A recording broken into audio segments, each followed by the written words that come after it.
వచ్చింది దసరాకి పిల్లలకి సెలవులు ఇచ్చారు. పిల్లలకి సెలవులు కూడా అయిపోవటానికి రెడీగా ఉన్నాయి.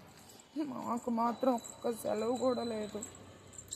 ఎప్పుడెప్పుడు ఒక్క సెలవన్నా దొరికిద్దని వెయిటింగ్ చేస్తున్నాము. కానీ బ్యాడ్లో గుడ్ ఏంటంటే మాకు దసరా రోజన్నా ఒక్కరోజన్నా సివిల్ ఇచ్చారు. అదే బ్యాడ్లో గుడ్ అనుకోవటం. ఎందుకంటే రోజు యూనిఫామ్ వేసి వేసి వేసి బోర్ కొడుతుంది. పండగ రోజు కూడా పాత చీర అన్నట్టుంది. అందుకనే ఆ ఒక్కరోజు మాత్రం సివిల్ ఇచ్చారు. దానికి హ్యాపీ. లీవ్ ఇవ్వకపోయినా సివిల్ ఇచ్చారు. కానీ దసరా రోజు చాలామంది చాలా హ్యాపీగా ఉంటారు కదా. బాగుంటుంది, సందడిగా ఉంటుంది పండుగ. కొత్త కొత్త బట్టలు భలే ఉంటాయి, మంచి వంటకాలు బాగుంటుంది. కానీ ఆ రోజు కూడా మేము మాల్లోనే ఉండాలి. మాకు లేదు సెలవు.